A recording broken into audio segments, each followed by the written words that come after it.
Perhatian, perhatian. Pintu popcorn movie telah dibuka. Untuk penonton yang tidak menonton bioskop, dipersilahkan masuk. Halo sobat, kembali lagi bersama saya Susan. Kali ini Mimin mau bahas salah satu film bergenre thriller yang tayang di tahun 2023. Film ini berjudul Missing, mengisahkan tentang Join, seorang remaja yang melakukan perjuangan untuk mencari keberadaan ibunya Grace yang hilang di luar negeri. Lantas bagaimana keseruan film ini? Oke, tanpa menunggu banyak lama mari kita mulai.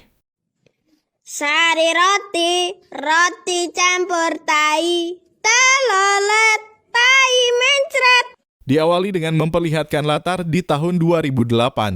Ada seorang ayah yang bernama James sedang merekam putrinya yang bernama Juni. Mereka berdua tengah bermain bersama. Kemudian ibunya yang bernama Grace datang ikut bergabung bersama mereka. Tak lama saat sedang asyik bermain, tiba-tiba James terlihat mengeluarkan darah dari hidungnya. Ternyata James menderita tumor otak dan tak lama dari situ James meninggal dunia.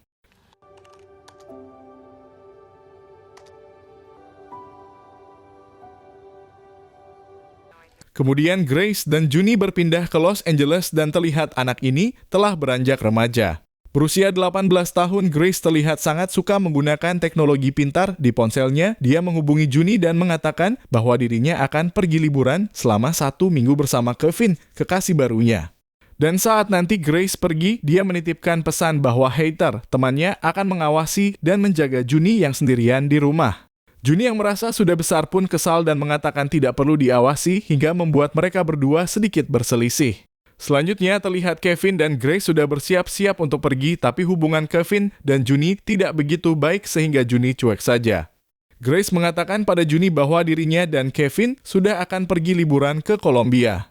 Kevin juga telah mengatur segalanya, mereka berdua berencana akan pulang 1 minggu lagi dan berharap Juni datang menjemput mereka di bandara ketika mereka pulang dari liburannya. Mereka berdua pun berangkat karena sudah dijemput oleh mobil jemputan online. Setelah ibunya pergi, Juni langsung menghubungi teman-temannya untuk bersenang-senang di rumahnya yang hanya ada Juni sendiri. Tapi tak lama kemudian Heather nampak sudah berada di depan pintu rumahnya, mengunjungi Juni membawakan makanan malam untuk Juni. Kemudian Juni yang sudah berkomunikasi dengan teman-temannya itu tetap pergi untuk berpesta. Terlebih Juni dibekali uang yang cukup banyak oleh ibunya. Hari-hari tanpa ibu di rumahnya itu Juni lewati dengan bermain bersama teman-temannya. Lalu terlihat dari Kolombia, ibunya mengirim foto kepada Juni lewat ponsel Kevin yang menandakan ibunya tengah bersenang-senang di sana. Terlihat Juni sangat bersedih karena di hari itu adalah hari ayah. Sangat terlihat Juni begitu merindukan sosok ayahnya yang telah lama meninggalkannya. Dengan perasaan yang sedih, Juni pun seperti melampiaskannya pada pesta di rumahnya hingga Juni mabuk berat.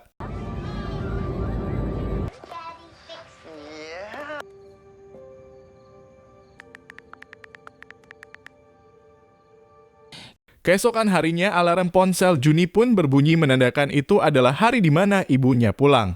Juni harus pergi menjemput kepulangan ibunya dari bandara. Namun Juni bingung karena kondisi rumahnya sangat berantakan bekas pesta semalam. Juni pun memutuskan menyewa petugas kebersihan untuk membersihkan rumahnya itu. Dan Juni berangkat menuju bandara. Setibanya di bandara, Juni sudah siap menyambut ibunya pulang. Namun ibunya tidak kunjung terlihat, bahkan dia menunggu sampai orang yang terakhir lewat. Hal ini membuat dirinya khawatir dan terus mengirim pesan serta menelpon ibunya, namun tidak ada respon sama sekali. Juni kemudian pulang ke rumah dan mencari nomor telepon hotel yang ditempati ibunya di Kolombia. Orang hotel itu ternyata tidak menggunakan bahasa Inggris dan berbicara dalam bahasa Spanyol. Juni yang tidak bisa berbahasa Spanyol pun tidak kehabisan akal dan langsung menggunakan Google Translate untuk mengartikan setiap perkataannya, agar bisa berkomunikasi. Selain itu, Juni juga mencari keberadaan hotel tempat ibunya berada dari Maps di internet. Di sana dia melihat terdapat CCTV. Juni pun langsung meminta rekaman kamera pengawas tersebut, namun orang itu mengatakan jika Grace dan kekasihnya Kevin sudah pergi. Dan mengenai rekaman CCTV, Juni harus melihat langsung ke sana, karena kalau tidak rekaman itu akan dihapus dalam waktu 48 jam. Mendengar hal tersebut, Juni bingung harus melakukan apa. Dia lantas mencoba menghubungi haters tentang untuk cerita semuanya. Ternyata haters juga sudah melaporkan pada kedutaan, yang nantinya mereka akan mengurus soal Grace yang hilang. Tak lama setelah itu, Juni kemudian mendapatkan telepon dari anggota FBI yang diutus oleh kedutaan Amerika Serikat yang bernama Elia Park. Elia menyuruh Juni membuka email ibunya. Juni pun mencoba membuka dengan kode Juni berkali-kali. Namun password yang dimasukkan tetap salah. Juni lalu bercerita jika rekaman CCTV di hotel waktunya tinggal 6 jam lagi. Kalau tidak, video akan dihapus. Dirasa FBI berjalan lambat, Juni mendapatkan ide untuk menyewa petugas kebersihan dari negara Kolombia itu sendiri. Dia mendapatkan seseorang yang bernama Javier. Orang Papua yang kebetulan bisa berbahasa Inggris. Saat Javier melihat Juni berkomunikasi, dia merasa seperti melihat anak lelakinya sendiri yang sudah 3 tahun tidak bertemu dengannya. Sebab itulah dia memutuskan untuk membantu Juni.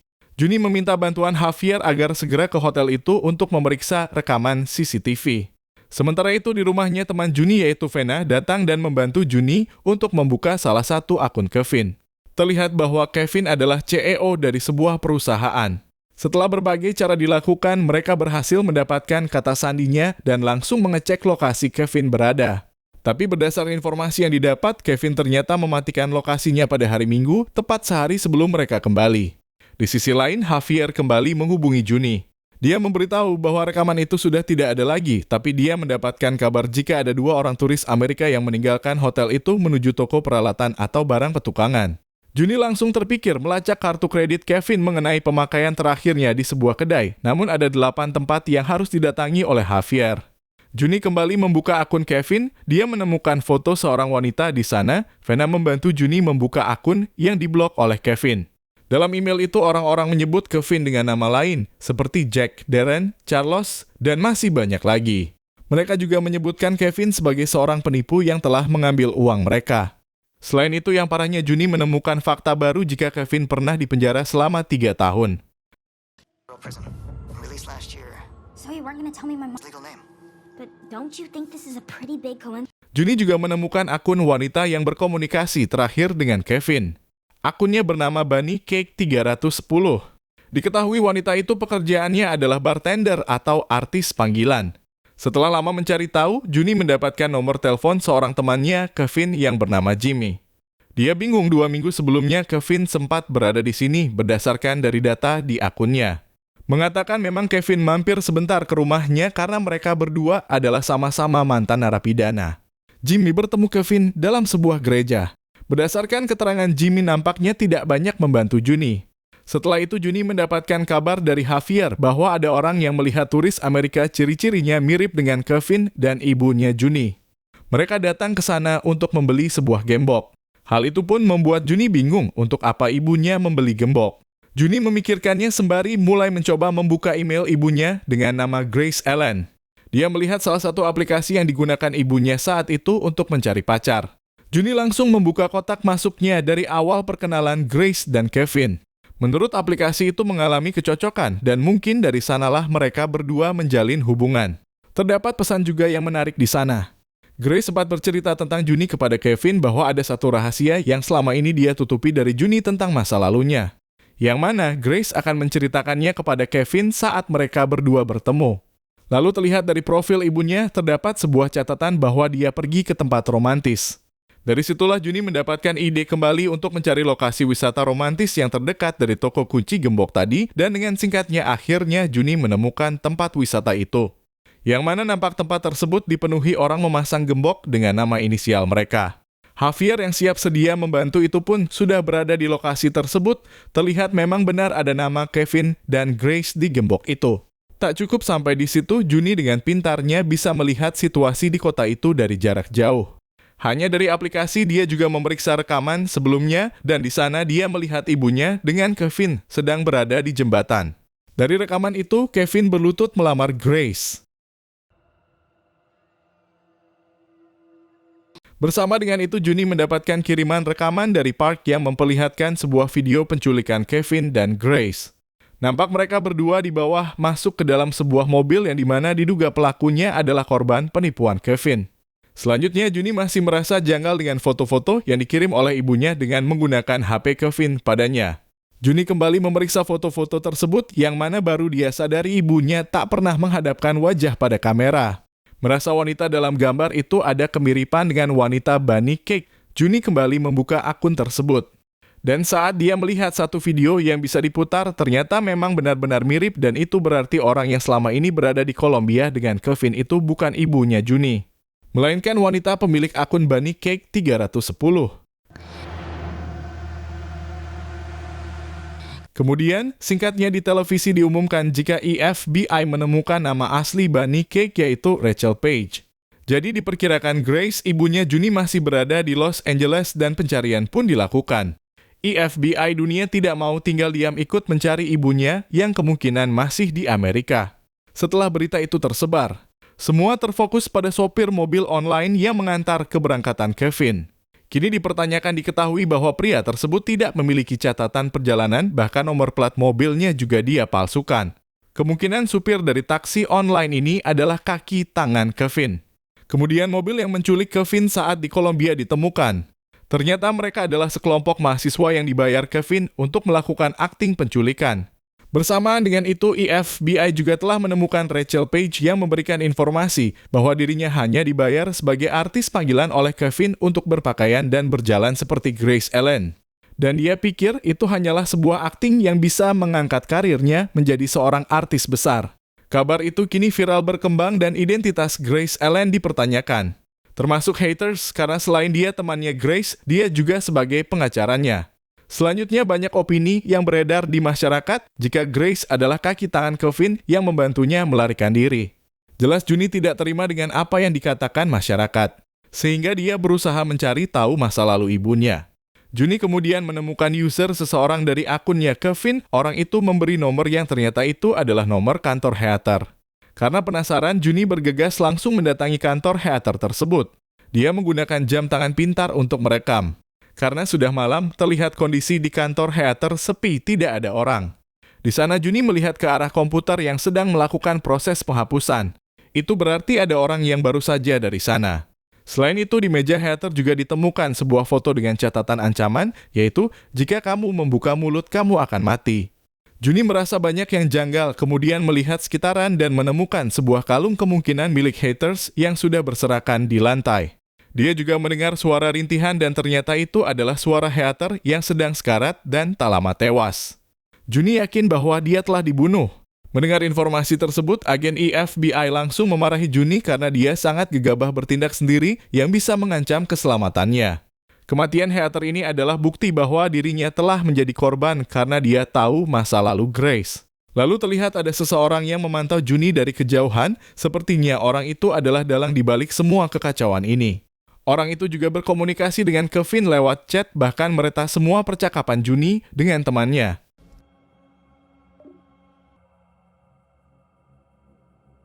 Kemudian terlihat Vena mengirimkan video saat FBI berhasil menemukan tempat persembunyiannya Kevin. Nampak dalam video tersebut Kevin hendak melarikan diri hingga polisi terpaksa menembaknya sampai tewas seketika.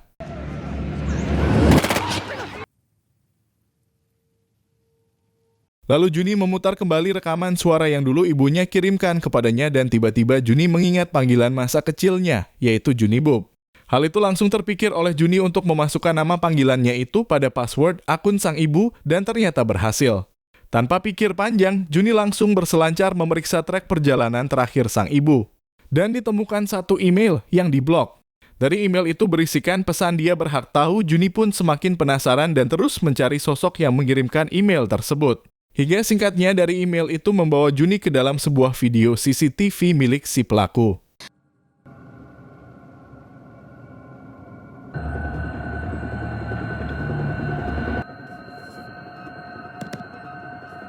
Namun tiba-tiba Jim temannya Kevin menelpon Juni, dia mengatakan bahwa dirinya tahu sesuatu dan secara mengejutkan Jim sudah berada di depan pintu rumah Juni dan memaksanya untuk masuk. Hal itu membuat Juni merasa ketakutan, terlebih Jim merupakan seorang mantan narapidana. Namun saat penutup kepalanya dibuka, ternyata Jim adalah James, ayah dari Juni. Membuat Juni begitu terlihat kaget, tidak menyangka. James pun mengatakan bahwa dia akan menjelaskan semuanya di dalam rumah, walaupun merasa takut namun Juni penasaran sehingga mau membuka pintu itu. Mereka berdua pun saling bertemu setelah belasan tahun tidak bertemu. Tanpa panjang lebar, James langsung mengatakan bahwa nama asli ibunya Juni bukanlah Grace Ellen, melainkan Sarah. Selama Juni kecil, James dan Sarah sering bertengkar dan ada satu hari di mana Sarah membawa Juni pergi meninggalkan rumah. Grace mengatakan saat itu bahwa James sudah meninggal padahal James dimasukkan ke penjara. Juni kemudian bertanya kepada James apakah James bertemu Kevin di penjara yang sama. Ternyata James adalah supir mobil online yang dipanggil Kevin waktu itu. Lalu saat Juni mendapatkan telepon dari Vena dan akan mengangkatnya, ayahnya tiba-tiba menarik Juni dan membawanya pergi. Kemudian Sin memperlihatkan kilas balik di awal tahun 2008. Diketahui dari rekaman video itu, terungkap watak asli dari James yang kasar dan temperamental. Dan saat itu Sarah, istrinya, menemukan banyak narkoba yang disembunyikan di atas loteng rumahnya. Ternyata James selama ini adalah pengedar narkoba. Sarah pun membuat skenario menjebak James dan hingga akhirnya James pun ditangkap polisi dengan hukuman 10 tahun penjara. Saat James sudah ditahan, Sarah sudah membawa Juni dan Sarah mengganti namanya menjadi Grace Alex. Itu semua disarankan oleh pengacaranya Heather agar Grace dan Juni aman. Kembali pada James yang terlihat membawa Juni masuk ke dalam satu rumah. Juni disekap layaknya penculikan, kemudian nampak James menuju gubuk di belakang rumah, yang mana ternyata itu tempat Sarah disekap. Dia memberikan sehelai baju milik Juni. Dan James tiba-tiba mengambil pistol hendak ingin membunuh Sarah, tapi Sarah berhasil melarikan diri dan mengunci James dari luar tempat tersebut. Sarah langsung mencari Juni dan akhirnya ketemu. Sarah memberitahu Juni bahwa Jameslah yang membunuh Haters. Mereka segera pergi dari sana, namun James kemudian datang dan mengunci pintu dari luar. Sementara itu di dalam tempat tersebut, Juni menemukan sebuah kamera yang selalu online. Juni lalu menelpon Javier meminta membuka Instagramnya. Juni meminta Javier juga menyebutkan nomor rumah yang ada di belakang foto Juni dan Grace serta Jim. Belum selesai berbincang, mereka malah terputus karena baterai jam tangannya habis. Bersamaan dengan itu James memasuki ruangan tersebut. James terus memaksa agar Juni ikut bersamanya, namun hal itu tidak dibiarkan begitu saja. Sarah terus menghalangi, sehingga membuat James menembak perut Sarah. Juni sangat ketakutan dan berusaha kabur, namun kembali tertangkap. Ketika James lengah, hal itu dimanfaatkan oleh Sarah. Dia pun tanpa belas kasihan langsung menusuk lehernya James. Mereka langsung panik karena hal tersebut. Dia langsung mencoba mencari rumah sakit terdekat, tapi waktunya begitu singkat, dia akhirnya berakhir tewas kehabisan darah. Lalu terlihat Juni masih terkunci bersama ibunya, tidak ada yang bisa menolong mereka. Juni terus meminta maaf kepada ibunya, kemudian dia teringat tentang sesuatu. Dia teringat siri ponsel pintar milik ibunya yang tepat berada di depan komputer James. Jadi Juni datang ke depan kamera, mengaktifkan Siri, dan memanggil bantuan lain. Setelah itu adegan berpindah saat polisi datang menyelamatkan mereka berdua. Juni dan ibunya kembali melakukan video call, mereka berdua selamat dan menjalani kehidupannya kembali. Begitu juga dengan Javier yang terlihat telah bertemu kembali dengan anaknya. Dan ya, film pun tamat.